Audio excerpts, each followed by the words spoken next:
Bonjour et bienvenue sur Hugo Tech Epic. Aujourd'hui, on parle de tech, de sécurité et d'astuces pour tirer le meilleur de votre PC et protéger vos données.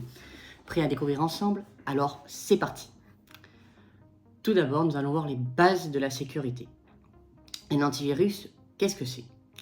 Un antivirus est un logiciel conçu pour protéger un ordinateur contre les menaces numériques telles que les virus, les ransomware, les chevaux de Troie, les spyware. L'objectif principal est de prévenir les infections et d'éliminer les logiciels malveillants déjà présents et d'agir comme une première ligne de défense. On va parler maintenant du fonctionnement d'un antivirus. Un antivirus repose sur plusieurs mécanismes pour protéger votre système. Les bases de signature. C'est quoi une base de signature? C'est un antivirus qui va comparer les fichiers présents sur notre ordinateur avec une base de données de modèles malveillants déjà connus.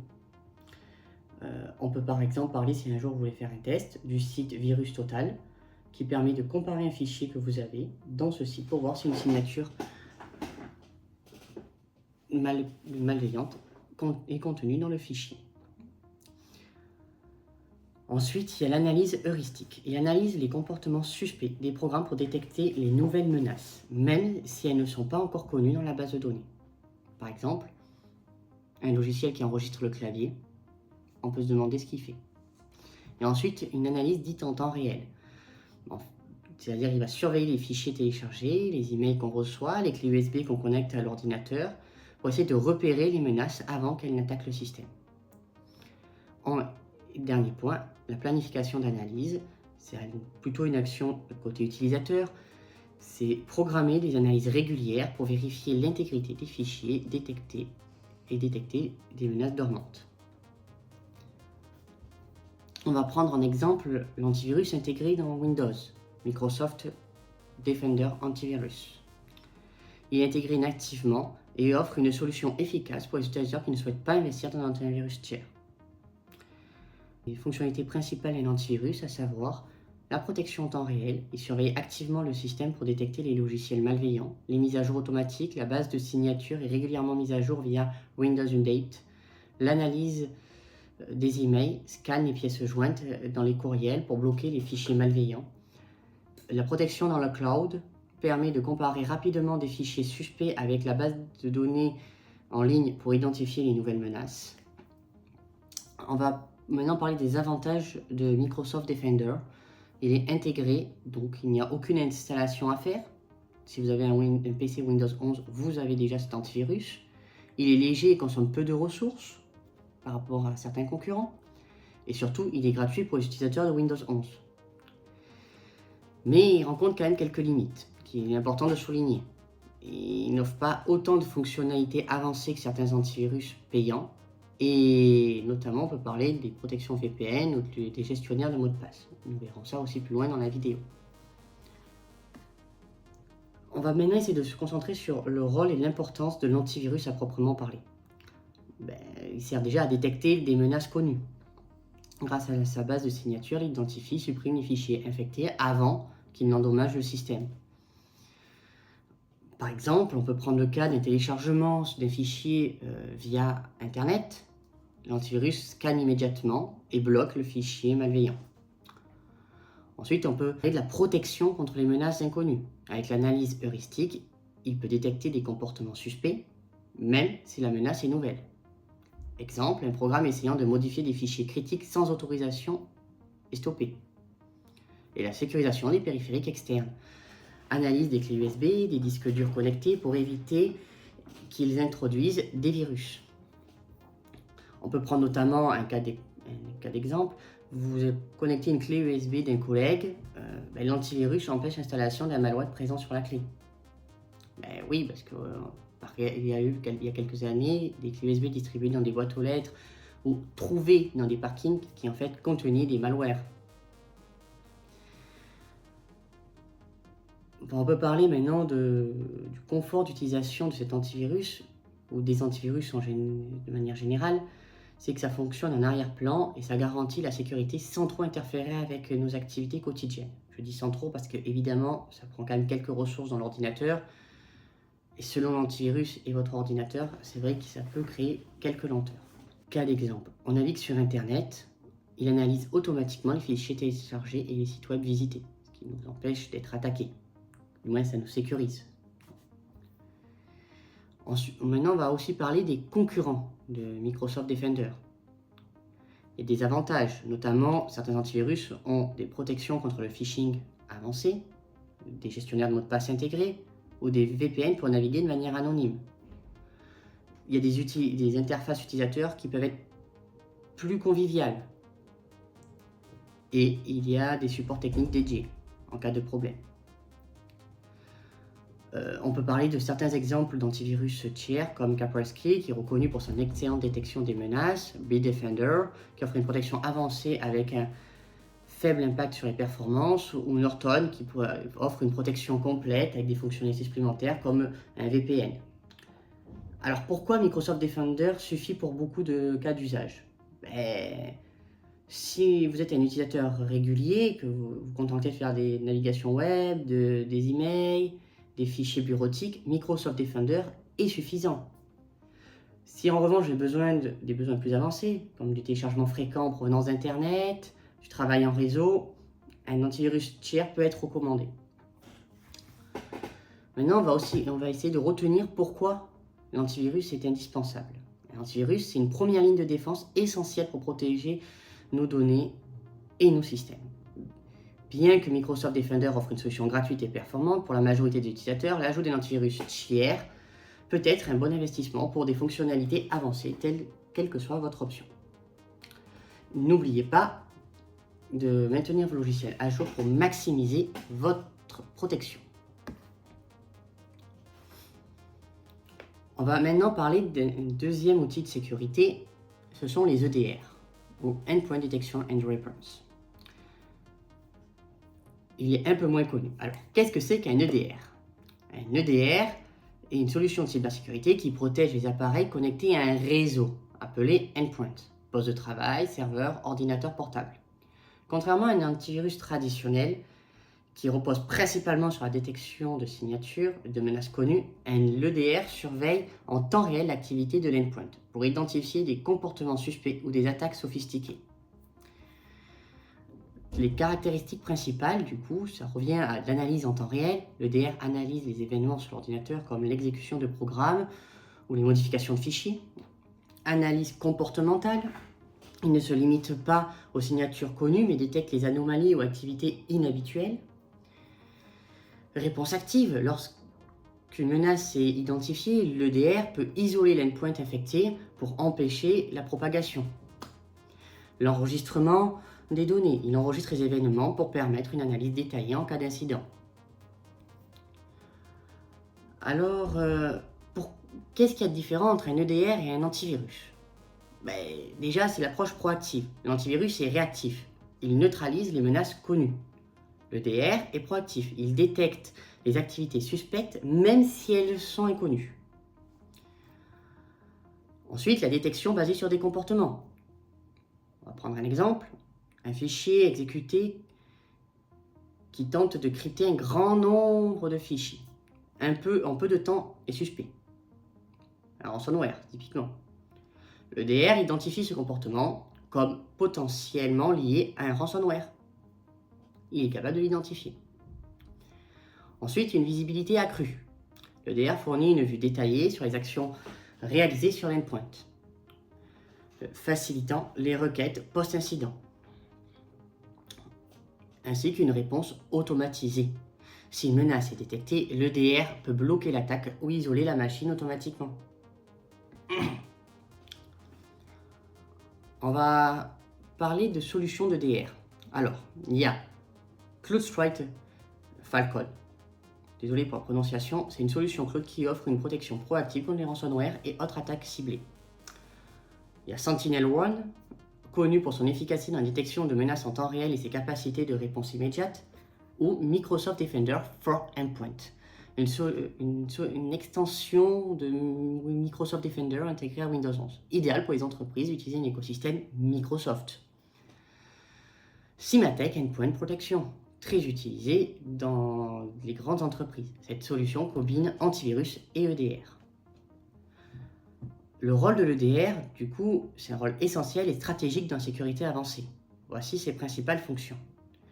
Détection des comportements suspects. Plutôt que de se baser uniquement sur la signature, l'EDR analyse des comportements inhabituels pour détecter des attaques inconnues. Réponse aux incidents. L'EDR peut immédiatement bloquer un fichier malveillant, isoler un endpoint compromis pour éviter la propagation sur le réseau. Exemple, un ransomware qui pourrait attaquer sur des chemins réseau serait bloqué par un EDR. Il ne pourrait pas passer d'une machine A à une machine B à une machine C et crypter les NAS et demander une rançon énorme à une entreprise, quand tout se passe bien. Analyse et visibilité. L'EDR, du coup, pour le faire, il collecte des données sur les activités des endpoints. Du coup, les données collectées pour fonctionner en temps réel, c'est les processus lancés. Si vous avez par exemple trojan.exe, ça sera flagué. Les connexions réseau établies, ce qui permet de savoir quelle machine parle à quelle machine. Les modifications apportées au fichier, pour être sûr qu'il n'y ait pas un grand nombre de fichiers qui changent par exemple d'extension, qui finissent par crypt. Ces données permettent d'enquêter sur la source d'une attaque et de mieux comprendre son impact. Et oui, parce que tout ça, c'est stocké. Donc même si une attaque arrive à passer, grâce aux logs contenus dans l'EDR, nous pouvons savoir ou essayer de retrouver d'où vient l'attaque. On va parler maintenant des cas d'utilisation de l'EDR. C'est utile dans des cas d'attaque ciblée, notamment. Lorsqu'un pirate tente de compromettre un réseau avec un malware inconnu, l'EDR peut détecter des comportements, donc peut arrêter l'attaque. Par exemple, les communications non autorisées ou les exfiltrations de données. Si par exemple vous avez base de données client qui d'un coup est envoyée sur un IP public via un logiciel, l'EDR va dire il y a peut-être un problème, il y a anguille sous roche. Le ransomware, si un ransomware commence à crypter des fichiers, l'EDR peut immédiatement stopper le processus et bloquer l'accès au système, c'est-à-dire que ce fichier-là n'a plus le droit d'intervenir. Ainsi que des infections persistantes. Dans le cas d'une menace qui revient malgré des nettoyages répétés, l'EDR permet d'identifier comment elle s'installe et d'éliminer la source. Exemple, une tâche Windows, une DLL corrompue qui entraînerait une installation automatique d'un trojan ou d'un ransomware. Alors, les EDR pour Windows 11. On a fait le tour. C'est quand même un outil particulièrement adapté au monde professionnel. C'est beaucoup moins adapté dans un usage personnel. Sauf si vous venez à monter des chemins réseau, un NAS ou une architecture très sécurisée pour un usage personnel. Mais il reste un troisième point qui est important d'aborder et qui n'est pas des moindres. C'est le pare-feu ou le firewall. Alors déjà, qu'est-ce qu'un pare-feu? Un pare-feu est un système de sécurité qui agit comme un filtre entre votre ordinateur ou le réseau et Internet. Son rôle principal est de contrôler et réguler le trafic réseau entrant et sortant pour empêcher les communications non autorisées. Effectivement, sur un ordinateur, vous avez un certain nombre de ports. Pas tous les ports sont ouverts en même temps. Dans le fonctionnement, vous avez la surveillance notamment du trafic réseau. C'est-à-dire que le pare-feu est censé surveiller en permanence les échanges de données entre l'ordinateur et Internet. Savoir s'ils sont autorisés. Dans un pare-feu, il y a des règles définies. Vous pouvez par exemple aller regarder dans le pare-feu fourni dans votre Windows en tapant pare-feu. Ça va vous afficher les règles de pare-feu que vous pouvez ajouter ou bloquer. Le pare-feu utilise des règles pour décider si une connexion doit être autorisée ou bloquée. On peut voir en cas d'usage, autoriser les connexions vers un site web sécurisé HTTPS, mais bloquer les tentatives de connexion malveillantes. On pourrait imaginer que dans certains cas, on peut bloquer toutes les connexions qui sont juste HTTP. Et ensuite, la protection active qui empêche les pirates d'accéder à notre système en bloquant les ports non sécurisés ou inutilisés. Si vous ne faites pas de SMTP, vous n'avez peut-être pas besoin d'un port SMTP. Pourquoi le pare-feu est essentiel? Déjà, c'est une première barrière de sécurité. Ça empêche les attaquants extérieurs d'accéder à votre ordinateur. Ensuite, ça apporte une protection contre les logiciels malveillants. Ça bloque les applications ou logiciels tentant de se connecter à Internet pour voler vos données. Et ensuite, il y a aussi un contrôle des applications. Vous pouvez choisir quelle application a le droit d'utiliser Internet ou n'a pas le droit d'utiliser Internet, limitant ainsi les risques. Si par défaut toutes les applications sont bloquées, sauf celles que vous autorisez, vous avez un contrôle absolu sur ce qui se passe.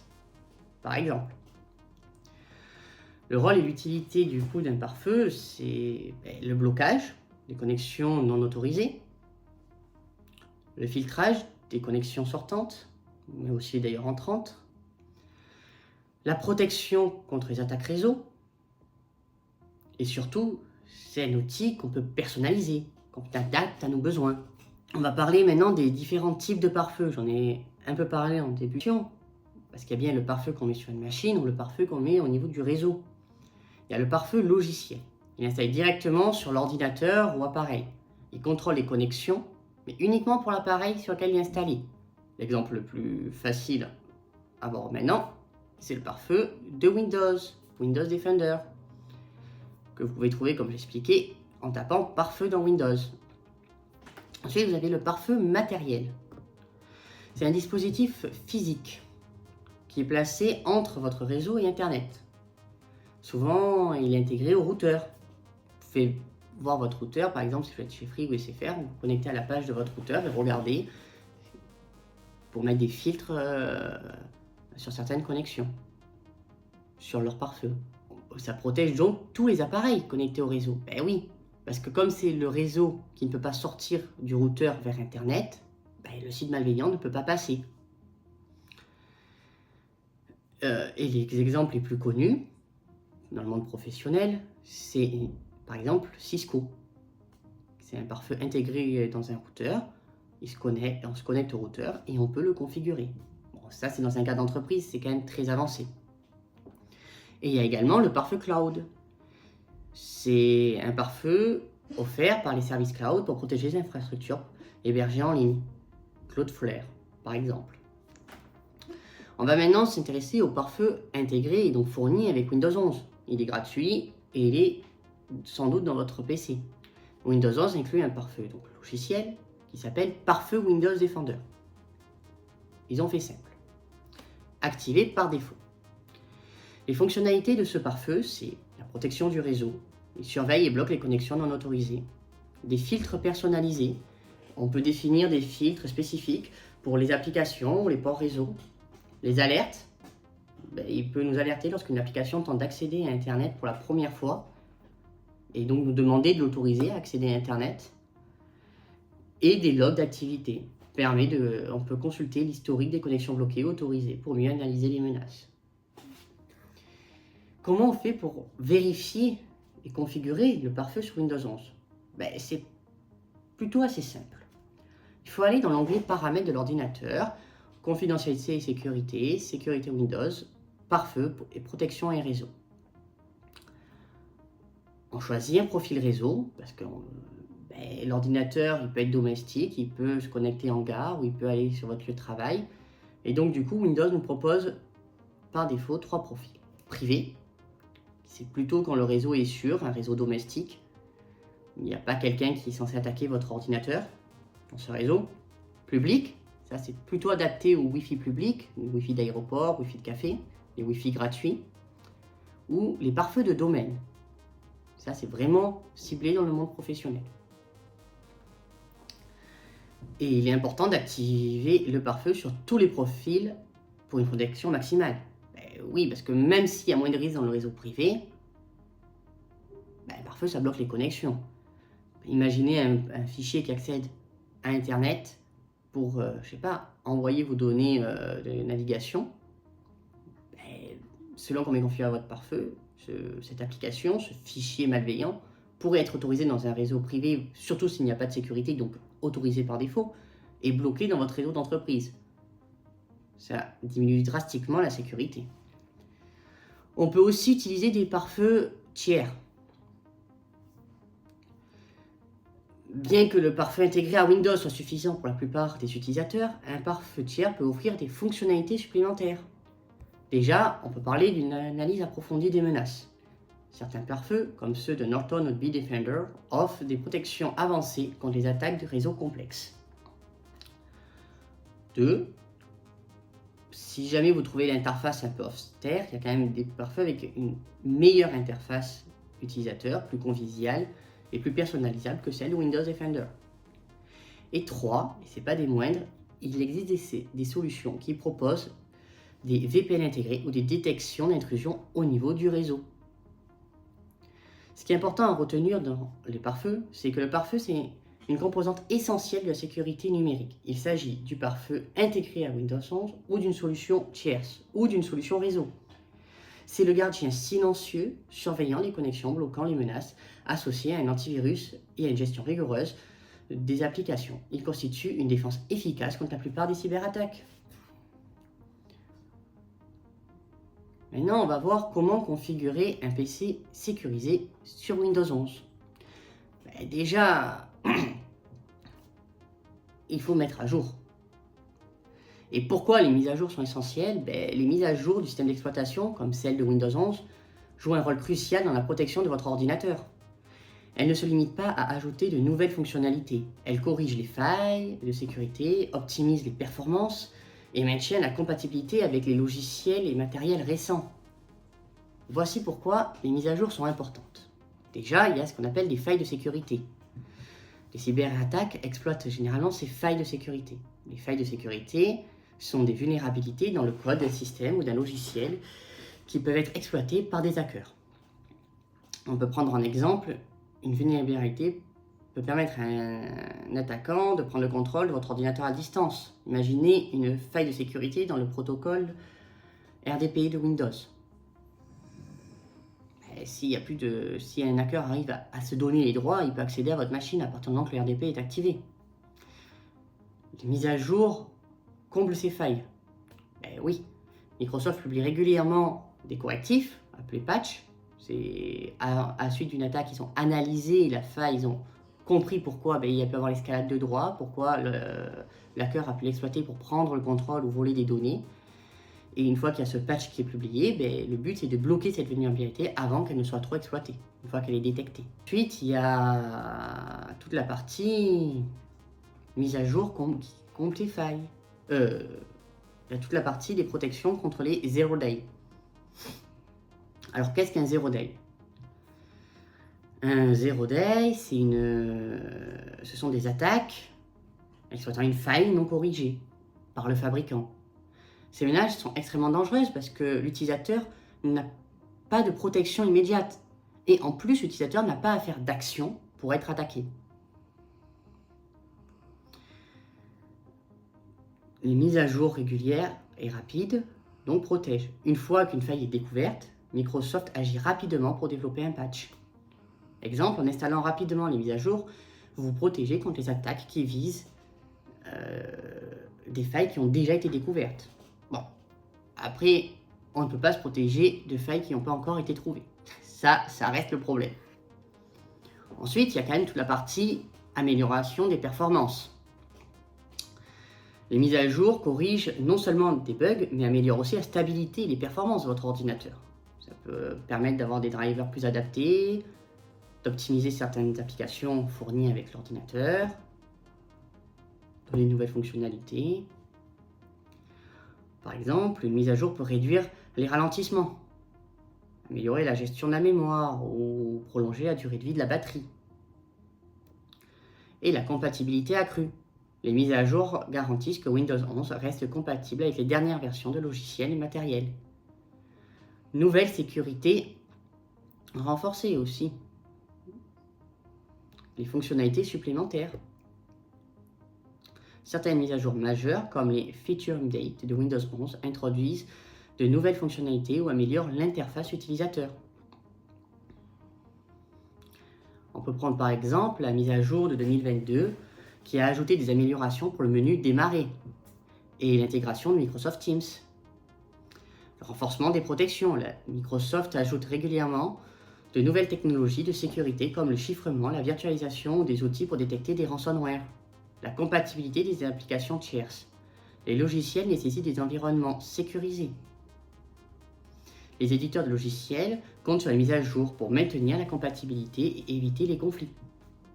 Exemple, une application récente pourrait ne pas fonctionner correctement sur une version de Windows non mise à jour. Si on utilise une nouveauté de la mise à jour, une nouvelle fonctionnalité en développant et qu'elle n'est pas encore disponible dans la version de Windows, ça a du mal à fonctionner. On a vu le problème avec l'application Copilot, qui nécessite une certaine version de Windows 11 et de Windows 10 pour pouvoir être installée et fonctionner. Pour activer les mises à jour dans Windows 11, c'est relativement simple. Il faut accéder aux paramètres, mise à jour et sécurité, aller dans Windows Update, rechercher des mises à jour pour voir si des patchs sont disponibles et activer surtout les mises à jour automatiques pour ne plus avoir à faire d'action. Ensuite, si votre ordinateur ne s'arrête jamais, il faut programmer des redémarrages, configurer des heures d'activité pour éviter que les mises à jour ne perturbent pas le travail. Et oui, parce que certaines mises à jour nécessitent un redémarrage du système, surtout sur Windows. C'est peut-être moins grave de redémarrer à 23h qu'à 5h du matin. Et on va parler maintenant des risques qui sont liés aux non-mises à jour du système. Mais déjà, l'exposition aux cyberattaques, c'est le premier risque.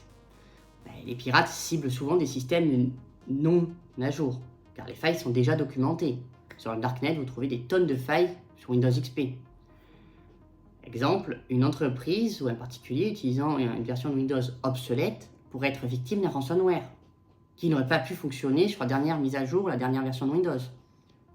Ensuite, on va avoir le problème de logiciels incompatibles. Les applications modernes ne peuvent pas fonctionner correctement sur un système non mis à jour. Et le risque accru de panne. Les bugs non corrigés peuvent provoquer des plantages ou des pertes de données ou de rétablissement. Ce qui est important à retenir, c'est que mettre à jour le système est une des actions les plus simples et efficaces pour protéger l'ordinateur. Les mises à jour comblent les failles de sécurité, protègent contre les menaces Zero Day, améliorent les performances et ajoutent de nouvelles fonctionnalités avec Windows 11. Activer les mises à jour automatiques garantit une sécurité continue et une expérience optimale. Maintenant, on va parler de comment activer et configurer Windows Defender. Microsoft, donc Windows Defender, comme on a dit précédemment, est intégré à Windows 11. Et ça offre une protection de base efficace contre les menaces numériques. Alors, comment l'activer? Il faut aller dans Démarrer, Paramètres, Confidentialité et Sécurité, Sécurité Windows. Il faut vérifier son activation. Dans l'onglet Protection contre les virus et menaces, assurez-vous que Microsoft Defender antivirus est activé. Et s'il est désactivé, activez-le immédiatement pour établir la protection. Bien entendu, c'est dans le cas où il n'y a pas un autre antivirus sur votre machine. Les configurations qui sont recommandées ensuite dans l'antivirus, c'est les analyses régulières. Effectivement, c'est bien de vérifier régulièrement que le système n'est pas corrompu et n'a pas de fichiers malveillants. Pour ça, il faut planifier des analyses automatiques ou les effectuer manuellement. Par exemple, on dit que tous les vendredis à 23h, on fait une analyse antivirus. Pour ce faire, on va dans Sécurité Windows, Protection contre les virus et menaces, Options d'analyse. Et on choisit Analyse complète. Oui, parce qu'une petite analyse, c'est bien, mais mieux vaut faire une analyse complète pour vraiment, ça prend plus de temps et plus de ressources, mais ça permet d'analyser tous les fichiers présents dans le système. Protection cloud, ça va avec ce qu'on a dit précédemment, le fonctionnement d'un antivirus. Vous vous souvenez, il faut activer la protection cloud pour bénéficier des dernières informations sur les menaces. Dans Paramètres de protection contre les virus et menaces, activez Protection fournie par le cloud et Soumission automatique des échantillons, ce qui permet de comparer les fichiers avec les derniers fichiers mis à jour chez Microsoft. Ensuite, il faut activer la protection ransomware. Activez accès contrôlé au dossier pour protéger vos documents sensibles contre les attaques type ransomware. Pour ce faire, il faut aller dans Protection contre les virus et menaces, gérer la protection contre les ransomware et activer l'option. Et pourquoi c'est important? La protection en temps réel défend contre les nouvelles menaces dès qu'elles apparaissent, dès qu'elles sont identifiées. Et les mises à jour automatiques téléchargent régulièrement de nouvelles définitions pour garantir une protection à jour. Compatibilité native. Microsoft Defender est optimisé pour fonctionner sans ralentir Windows 11. C'est son grand avantage. Alors, Microsoft Defender Firewall. Alors, maintenant, on va parler de configurer le pare-feu fourni par Microsoft. C'est un peu différent. Alors, on va le pare-feu le configurer pour qu'il surveille et contrôle le trafic réseau et pour empêcher les connexions non autorisées. Donc, il y a le trafic entrant qui concerne les connexions externes non autorisées à votre ordinateur, c'est les accès externes, et le trafic sortant qui empêche les programmes malveillants d'envoyer des données sensibles à des attaquants. Alors, comment configurer son activation? Accéder au pare-feu, c'est ouvrir la sécurité Windows, pare-feu et protection réseau. On vérifie les profils réseau. On s'assure que tous les profils réseau sont activés, privé, public, domaine. La configuration que je pourrais vous recommander, c'est de gérer avec des règles personnalisées. Contrôler quelles applications peuvent accéder à Internet. Aller dans paramètres avancés, règles de trafic entrant ou sortant. Ajouter des règles pour bloquer ou autoriser certaines applications.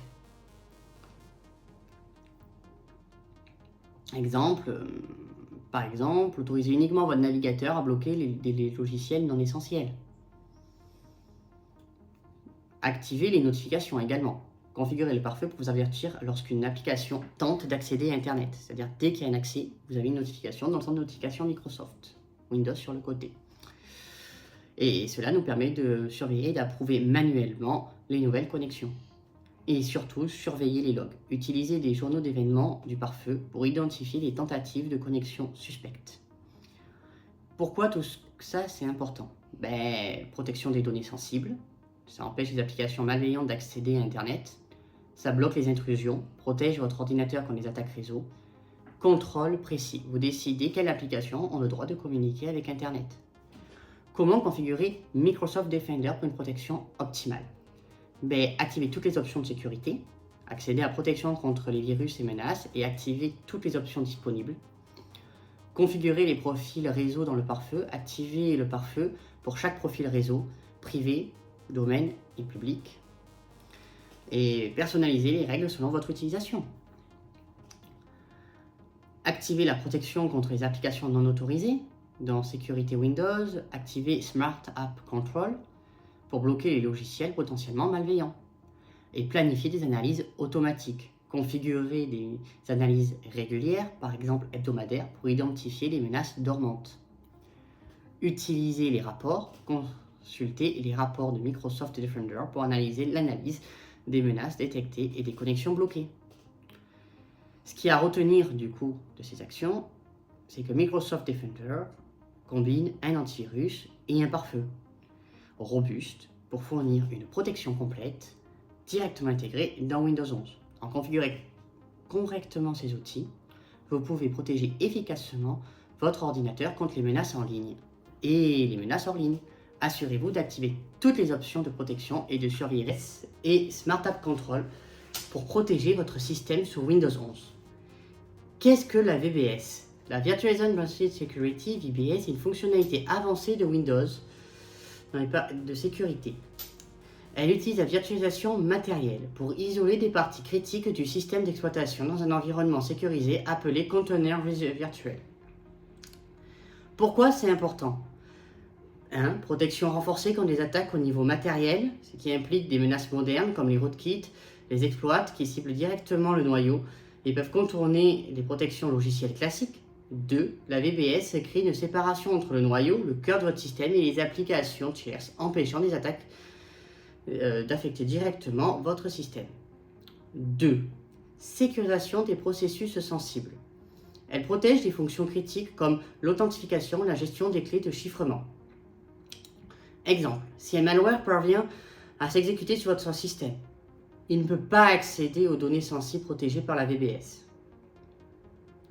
C'est-à-dire en gros, Windows Hello, les mots de passe, toutes les données qu'on n'aimerait pas avoir s'éparpiller dans la nature. Comment active-t-on cette VBS sur Windows 11? On vérifie déjà premièrement la compatibilité matérielle. il faut avoir un processeur qui prend en charge la virtualisation Intel VTX ou AMD. Généralement, c'est supporté dans les machines assez récentes. Ensuite, il faut vérifier que la virtualisation est activée au niveau du BIOS et de l'UEFI. Si c'est le cas, il faut activer le VBS dans les paramètres Windows. Pour ça, il faut ouvrir les paramètres, aller dans Mise à jour et sécurité, Sécurité Windows, Isolation du noyau. Et en coche, activer l'intégrité de la mémoire dans l'onglet Isolation du noyau. Puis, cette opération nécessite de redémarrer l'ordinateur. Après redémarrage, les paramètres sont appliqués. Les avantages de ce système, c'est du coup l'isolation du noyau. Les processus critiques sont isolés dans un environnement virtuel sécurisé. Les protections contre les exploits, comme dit précédemment, donc c'est des attaques qui ciblent directement les vulnérabilités matérielles ou logicielles et elles sont bloquées immédiatement. Et la compatibilité avec des technologies modernes. Ça fonctionne en tandem avec d'autres fonctionnalités comme la sécurité basée sur le matériel HVCI pour une défense encore plus robuste. Les inconvénients potentiels, c'est un impact sur les performances. Sur des machines anciennes ou avec peu de ressources, la VBS peut ralentir légèrement le système. Et également avec l'incompatibilité avec certains pilotes. Les pilotes obsolètes ou non signés peuvent ne pas fonctionner correctement avec la VBS. Maintenant, on va voir ce que c'est que le Smart App Control. Le Smart App Control est une fonctionnalité introduite dans Windows 11 qui agit comme un filtre intelligent pour bloquer les applications potentiellement malveillantes ou indésirables. Elle repose sur des algorithmes d'apprentissage automatique de l'IA et des bases de données de réputation pour déterminer si une application est sûre avant de l'autoriser à s'exécuter ou non. Pourquoi c'est important? Déjà, il y a le blocage des logiciels malveillants. Ça empêche les programmes douteux de s'exécuter même s'ils ont été téléchargés par inadvertance. 2. La réduction des attaques de type phishing. Les applications issues de sources non fiables sont automatiquement bloquées. 3. C'est une protection dite proactive. Contrairement à un antivirus qui agit après la détection d'un fichier malveillant, Smart App Control intervient avant même que l'application ne soit exécutée. Comment activer Smart App Control? Déjà, il faut aller dans les paramètres. Sécurité Windows, contrôle des applications et du navigateur. Puis, il faut activer Smart App Control sous l'onglet Contrôle des applications. Et vous voyez le mot et vous cliquez sur Activer Smart App Control. Si l'option est désactivée, cela peut nécessiter une réinitialisation complète de Windows pour activer la fonctionnalité. Comment fonctionne-t-il? L'analyse de la réputation des applications, premièrement, c'est-à-dire Smart App Control vérifie la signature numérique des applications et compare avec une base de données Microsoft. Ensuite, les applications reconnues comme sûres sont autorisées. Celles non signées ou suspectes sont bloquées. Et après, il y a la partie qu'on parlait précédemment, l'apprentissage automatique. Smart App Control utilise des algorithmes pour analyser les comportements des applications en temps réel. Et troisième point, la protection automatique. Si une application malveillante est détectée, elle est immédiatement bloquée sans intervention de l'utilisateur. Les avantages de Smart App Control. La sécurité renforcée bloque automatiquement les logiciels malveillants sans nécessité de configuration complexe. 2. La simplicité d'utilisation fonctionne de manière autonome sans que l'utilisateur ait besoin d'approuver ou de rejeter des alertes. 3. Idéal pour les utilisateurs novices, fournit une couche de protection supplémentaire contre les erreurs humaines. Exemple, un téléchargement non voulu. Malgré tout, ça rencontre quelques limites, notamment le blocage d'applications légitimes. Les applications non signées, même si elles sont sûres, peuvent être bloquées. Deuxième petit problème, ça nécessite un environnement propre. Smart App Control fonctionne mieux sur un système Windows 11 récemment installé. Si nous devions retenir quelques points que nous venons d'aborder, VBS est basé sur la virtualisation. Donc les objectifs, c'est d'isoler des processus critiques dans un environnement virtuel pour bloquer les attaques au niveau matériel. L'activation se fait en configurant l'isolation du noyau dans Sécurité Windows. Et les avantages, c'est la protection avancée contre les exploits et les attaques sophistiquées. Et Smart App Control, ça a pour objectif de bloquer les applications non fiables avant qu'elles ne puissent exécuter. L'activation se fait en configurant le contrôle des applications et du navigateur. Les avantages, c'est simple, automatique, proactif, pour renforcer la sécurité de l'utilisateur. Maintenant, nous allons parler de l'aspect vie privée. La gestion de la vie privée sur Windows 11 est essentielle pour limiter le suivi des activités et protéger vos données personnelles. Voici comment réduire les informations partagées avec Microsoft et renforcer votre confidentialité en ligne. Premièrement, qu'est-ce que le suivi de Microsoft ? Microsoft collecte des données pour améliorer l'expérience utilisateur, résoudre des problèmes techniques et personnaliser les services. Cependant, certaines de ces données incluent vos habitudes d'utilisation, vos préférences et parfois même votre localisation. Pourquoi on pourrait recommander de réduire toutes ces données ? Déjà, protéger vos données personnelles. Limiter les données envoyées à Microsoft réduit le risque d'exploitation ou de fuite de vos informations. 2. Renforcer votre anonymat. Moins de collecte de données signifie une meilleure protection de votre vie privée. Les étapes pour désactiver les options de suivi sont accéder aux paramètres de confidentialité. Pour cela, vous allez dans Paramètres, Confidentialité et Sécurité. Il faut désactiver l'historique d'activité. Dans l'historique d'activité, décocher l'option Envoyer mon historique d'activité à Microsoft. Et on supprime également l'historique déjà collecté en cliquant sur Effacer. 3. Gérer les diagnostics. Dans Diagnostics et commentaires, sélectionnez l'option Données de diagnostic requises au lieu de données complètes. Désactiver et envoyer les données de diagnostic supplémentaires et améliorer l'ancrage de la saisie. Désactiver les publicités personnalisées. Rendez-vous dans Général et désactiver. Autoriser les applications à utiliser l'identifiant publicitaire. Donc c'est pareil, il faut le désactiver. Et afficher les suggestions de contenu en fonction de l'utilisation. Alors, ensuite, en ce qui concerne votre localisation, si vous ne voulez pas que Microsoft puisse avoir accès à où vous vous trouvez, il faut aller dans Localisation et désactiver l'accès à la localisation de votre appareil. Si ce n'est pas nécessaire, il n'y a pas de raison de la laisser activer. Vous pouvez également gérer les applications qui utilisent votre position en définissant des permissions spécifiques. Par exemple, peut-être que vous n'avez pas besoin que l'Apple Music soit au courant si vous êtes chez vous ou au travail. Ensuite, nous allons voir l'aspect des navigateurs. Alors, pourquoi un navigateur sécurisé ? C'est vrai, Microsoft est fourni par défaut avec Microsoft Edge. Mais nous allons voir quelques autres navigateurs plus respectueux de votre vie privée. Les navigateurs donc, classiques, on va prendre Edge et Google Chrome parce que c'est quand même les plus présents, collectent des données sur nos habitudes de navigation pour personnaliser les publicités ou améliorer les services. Un navigateur axé sur la vie privée protège les activités en ligne en limitant ce suivi. Les meilleurs navigateurs qu'on pourrait proposer de ce point de vue-là, c'est Firefox. Il est open source et respectueux de la vie privée. Il inclut un mode de navigation privée renforcé qui bloque automatiquement les trackers.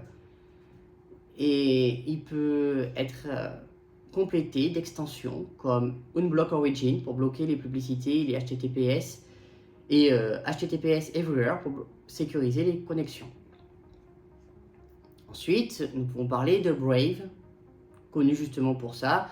Il bloque par défaut les publicités et les trackers, fonctionne rapidement grâce à un blocage natif des éléments indésirables et offre une fonctionnalité de navigation privée avec Tor pour une anonymisation renforcée.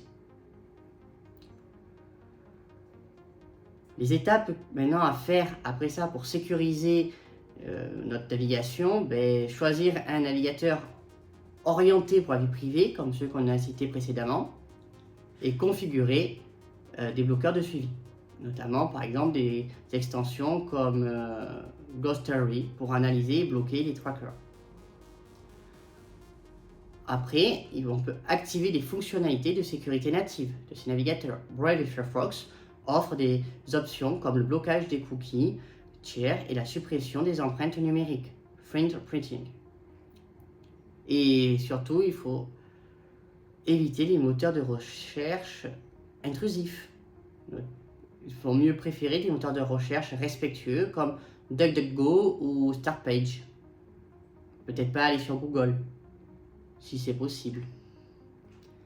Pourquoi ces mesures sont importantes? Réduire les publicités ciblées, limiter le suivi empêche la création de profils détaillés sur vos habitudes. Également, de prévenir la fuite de données. Moins vous partagez d'informations, moins elles risquent d'être compromises en cas de cyberattaque. Et naviguer anonymement. Les navigateurs sécurisés et les bloqueurs de suivi offrent une couche supplémentaire de protection contre les entreprises ou tiers un peu trop curieux. Si nous devions résumer cette partie-là, on pourrait dire que il faut limiter le suivi et sécuriser notre navigation. Déjà réduire le suivi vis-à-vis de Microsoft en désactivant des fonctionnalités de collecte et de données qui sont totalement inutiles comme l'historique d'activité et les diagnostics. Ça n'améliore pas notre utilisation de l'ordinateur. Et adopter un navigateur sécurisé. Utiliser Firefox, Brave, associé à des extensions de blocage, des trackers pour une navigation respectueuse de notre vie privée. Maintenant, nous allons voir l'aspect des mots de passe et de l'authentification. Alors, on va parler des gestionnaires de mots de passe. Un gestionnaire de mots de passe est un outil qui génère, stocke des mots de passe de manière sécurisée, plus ou moins robuste selon nos besoins, et nous aide à utiliser des mots de passe forts, du coup, robustes, qui soient aussi uniques à chaque compte, éliminant ainsi tout risque lié à la réutilisation du même mot de passe. Par exemple, on va éviter de mettre 1, 2, 3, 4 sur tous nos comptes, Facebook, Instagram, Google. Pourquoi utiliser du coup un gestionnaire de mots de passe? Ça crée quand même une sécurité renforcée. Les mots de passe sont plus complexes, ils sont aléatoires, uniques pour chaque service ou site, ce qui réduit considérablement le risque de piratage en cas de fuite de données. Si votre mot de passe fuit pour un site aléatoire, il ne fuit que pour ce site-là. Ensuite, la facilité d'utilisation. Plus besoin de retenir des dizaines de mots de passe complexes. Un gestionnaire s'en charge pour nous. Puis la protection des données sensibles. Le gestionnaire de mots de passe chiffre les mots de passe et ces derniers ne peuvent pas être récupérés de manière lisible facilement dans la machine. Nous pouvons parler de plusieurs gestionnaires, notamment Bitwarden, open source, gratuit, avec des fonctionnalités premium qui sont abordables. Ces fonctionnalités sont basiques, ils stockent les mots de passe en toute sécurité et proposent une extension pour les navigateurs pour le remplissage automatique. On peut parler de LastPass, très populaire, avec une interface simple et des options comme le partage sécurisé de mots de passe. Il propose une fonction gratuite, mais il y a également une version premium avec des fonctionnalités plus avancées. Et KeePass, une application locale open source qui stocke vos mots de passe sur votre propre appareil. Il n'y a pas un cloud qui est proposé par défaut en revanche. C'est idéal pour ceux qui veulent garder un contrôle total sur leurs données. Ils savent que leur mot de passe se situe là. Alors, comment utiliser un gestionnaire de mots de passe? Déjà, il faut l'installer. C'est pas évident. Le mieux, c'est de l'installer depuis le site officiel ou les App Store. Ensuite, il faut créer un mot de passe principal ou un mot de passe maître. Le mieux, c'est d'avoir un mot de passe quand même maître ou principal qui soit complexe, avec 16 caractères, mélangeant les lettres, les chiffres, des caractères spéciaux, majuscules, minuscules, enfin, vous connaissez le fonctionnement. Ce mot de passe principal est la clé pour accéder à vos autres mots de passe. Ensuite, vous pouvez importer et créer des mots de passe. Alors, importez vos mots de passe existants ou laissez le gestionnaire en générer de nouveaux pour chaque compte. Pour l'importer, souvent, si vous avez utilisé des navigateurs style Chrome, Edge, vous pouvez exporter les mots de passe stockés dans ces derniers et les ajouter dans un gestionnaire de mots de passe. que vous pouvez également faire, c'est les recopier à la main. C'est la bonne vieille méthode. Si vous en souvenez, vous pouvez les inscrire. Ensuite, il y a activer la synchronisation pour ceux qui le proposent, et si c'est possible, notamment Bitwarden et LastPass cités précédemment, qui permettent de synchroniser les mots de passe entre tous les appareils. La bonne pratique pour un mot de passe, pour garantir sa stabilité, du moins sa sécurité, c'est sa longueur. Il faudrait idéalement qu'il fasse plus de 12 caractères. Sa variété, qui soit composée de lettres, de majuscules, minuscules, caractères spéciaux. Et surtout, qu'il soit unique. C'est-à-dire si votre mot de passe maître, c'est un mot de passe quelconque que vous avez prédéfini, il ne faut pas qu'il soit réutilisé sur des sites. Et même un mot de passe d'un site ne doit pas être utilisé sur un autre site. Ensuite, il y a l'authentification à 2 facteurs, ou 2FA. Qu'est-ce que c'est que l'authentification à 2 facteurs? L'authentification à 2 facteurs, ça ajoute une couche supplémentaire de sécurité en exigeant 2 éléments pour vérifier votre identité. Tout d'abord, votre mot de passe principal qui pourra accéder à votre compte. Puis un deuxième facteur, un code temporaire, une application, notamment Microsoft Authenticator, ou un appareil ou une empreinte biométrique qui permettent de valider l'accès. Pourquoi activer 2 facteurs? Déjà, c'est une protection contre le piratage.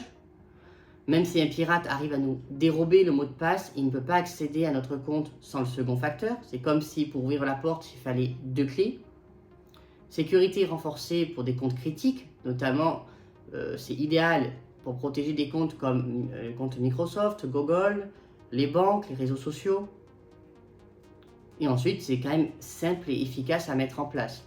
Aujourd'hui, c'est facile à configurer et ça améliore considérablement la sécurité.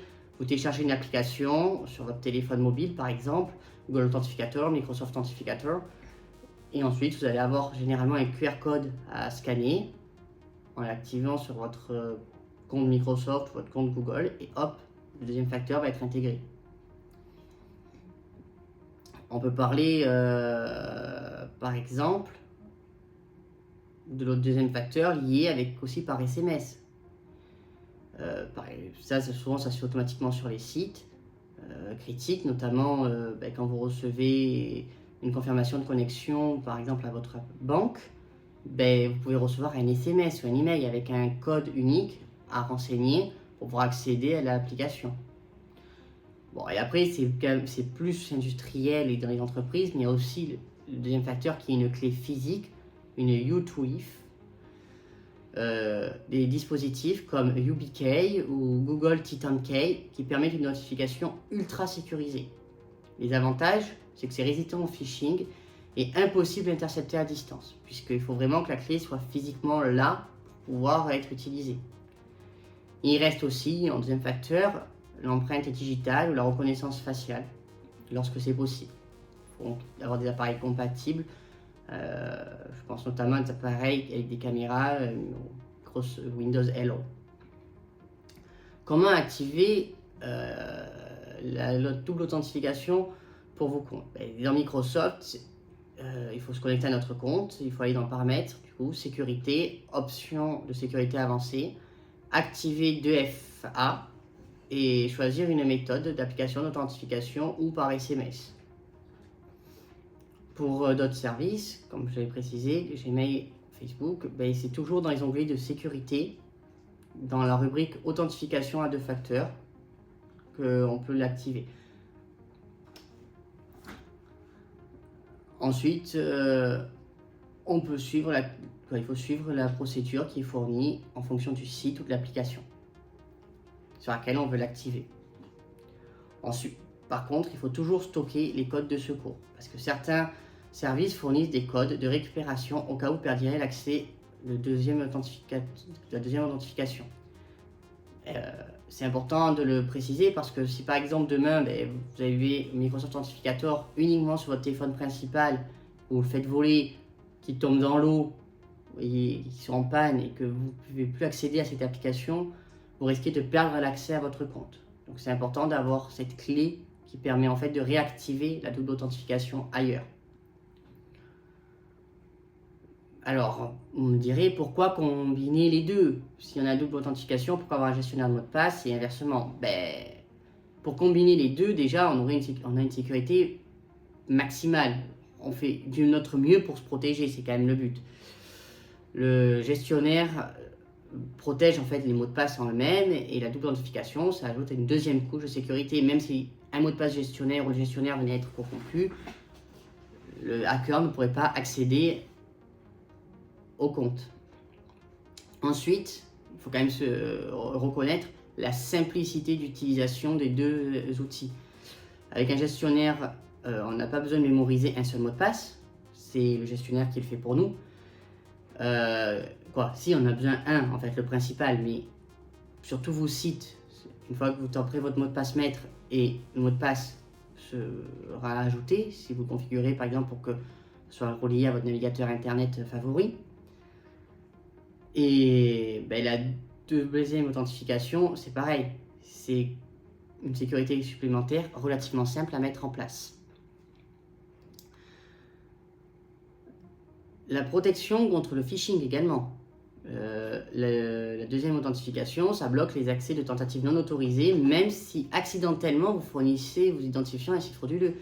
Admettons que vous êtes connecté à un mauvais site Instagram parce que vous étiez sur un flux public, parce que vous n'avez pas fait attention, ou que vous avez fait une redirection dans un mail.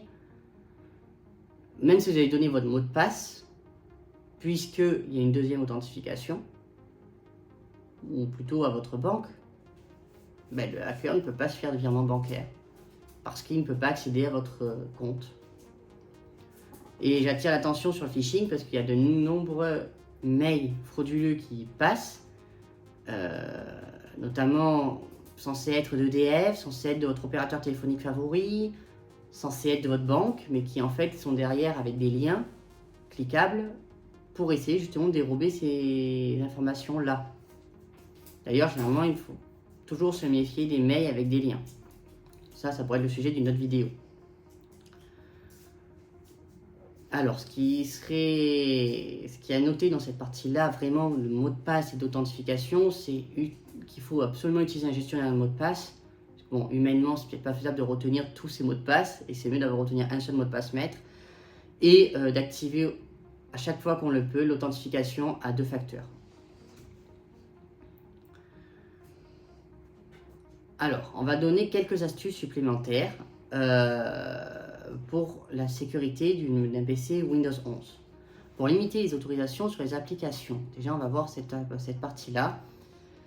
Les applications installées sur le système peuvent parfois demander un accès à des fonctionnalités sensibles comme la webcam, le microphone, la localisation, les autorisations qui peuvent être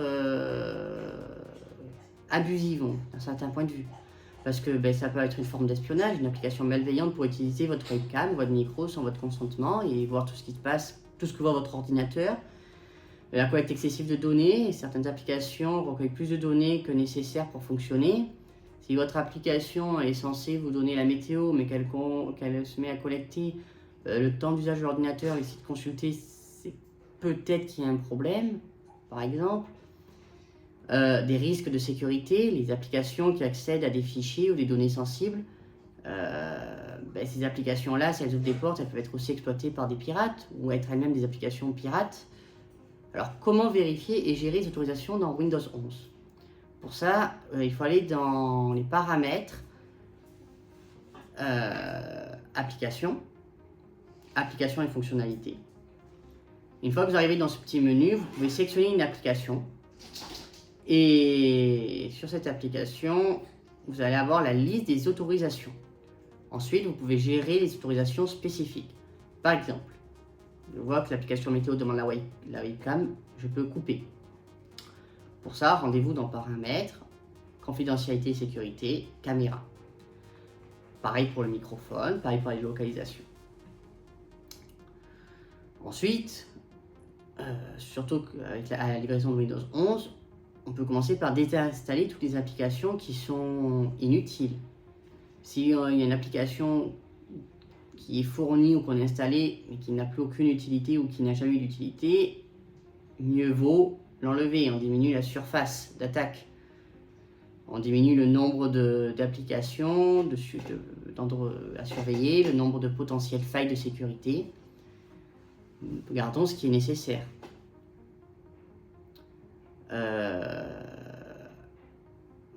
Peut-être regarder assez régulièrement les autorisations qui ont été données aux applications également. Toujours télécharger des applications de sources officielles, des applications issues de sources fiables, par exemple le Microsoft Store, les sites officiels des fabricants, car elles sont réputées quand même beaucoup plus sécurisées. Et surveiller les applications qui sont actives, c'est-à-dire vérifier quelle application à l'instant T est en train d'être utilisée et comment est-elle utilisée. Si vous n'avez pas besoin de webcam, aucune application n'est censée utiliser la webcam par exemple. Pareil pour le micro. Ensuite, nous allons voir la protection au niveau des données, comment crypter les données avec BitLocker. Déjà, pourquoi chiffrer des données? Ben oui, l'ordinateur il est avec vous. Ben, le chiffrement des données protège vos fichiers et vos dossiers sensibles en les rendant illisibles sans une clé de déchiffrement. Cela, du coup, ça aide à quoi exactement? Ben, cela, ça aide à se protéger quand même du vol de données. En cas de perte ou de vol de votre ordinateur, les données restent protégées. Avec le chiffrage BitLocker, il est impossible pour un attaquant de récupérer les dossiers qui peuvent être sensibles dans votre ordinateur. Ensuite, ça protège contre les accès non autorisés. Parce que même si un attaquant accède à votre disque dur, justement, c'est-à-dire en démontant physiquement et tout, il ne pourra pas lire les fichiers sans la clé. Alors qu'est-ce que BitLocker? BitLocker est une fonctionnalité de chiffrement intégrée aux versions Pro uniquement, Pro et entreprise, mais pas dans les versions famille de Windows 11. Elle utilise un algorithme de cryptage pour protéger l'ensemble du disque dur ou des volumes spécifiques. Comment activer BitLocker? Déjà, il faut vérifier la compatibilité. BitLocker est disponible uniquement sur les éditions Pro et supérieures de Windows 11.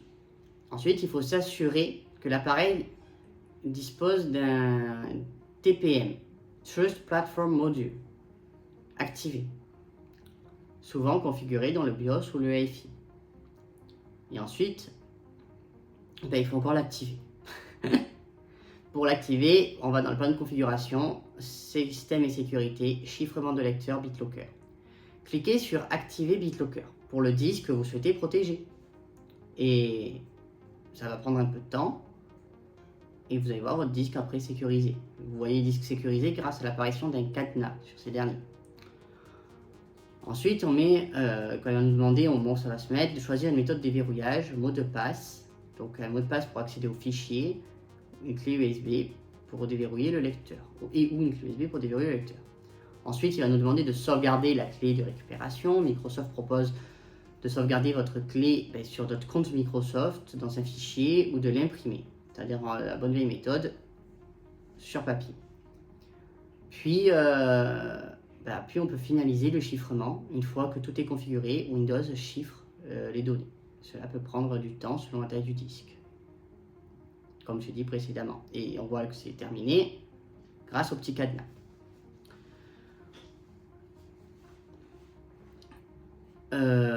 Les avantages de BitLocker.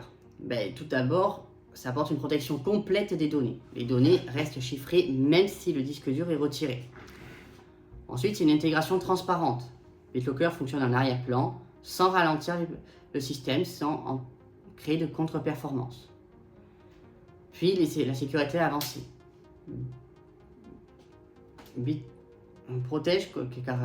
La sécurité avancée car BitLocker protège contre les attaques au niveau matériel du système. Par contre, BitLocker comprend quand même des limites parce qu'il n'est pas disponible dans toutes les versions de Windows, comme je le disais, notamment les versions famille qui sont exclues et les versions Home. Et la deuxième limite, c'est qu'il ne faut pas perdre la clé. Parce que si on perd la clé de récupération, nous serons plus capables de récupérer les données en cas de changement de disque, d'ordinateur ou quoi.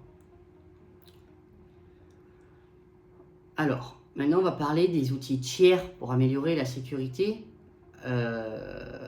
si jamais vous avez des besoins plus poussés, parce que vous avez des utilisations où vous exposez votre PC à plus de risques, ben, peut-être que l'antivirus de base Windows Defender peut apporter quelques limites malgré une protection tout de même efficace. On peut voir des antivirus tiers qui fournissent des fonctionnalités peut-être avancées, complémentaires, qui peuvent être un besoin selon votre activité ou votre utilisation de l'ordinateur. Notamment des détections proactives, comme des analyses comportementales plus sophistiquées pour détecter les nouvelles menaces. Des outils complémentaires, comme la gestion de mots de passe intégrés, protection bancaire ou VPN. Des interfaces utilisateurs plus intuitives avec des options de personnalisation. En antivirus, après, c'est adapté en fonction de vos besoins. Et par exemple, il y a Kaspersky qui offre une excellente protection contre les ransomware ou les attaques de phishing. Ça peut être bien si jamais vous recevez vraiment beaucoup de mails frauduleux, si jamais vous faites beaucoup de téléchargements de pièces jointes, beaucoup de téléchargements même en général sur Internet. Il y a aussi une fonctionnalité de protection bancaire sécurisée pour faire des paiements en ligne. Ce qui empêche des attaques au niveau du navigateur, notamment, qui permet d'isoler en fait le moteur web du paiement. Ensuite, il y a EasyIt. Il est léger, rapide, idéal pour les ordinateurs avec des ressources limitées. Il a des outils avancés pour protéger les entreprises ou les utilisateurs inexpérimentés.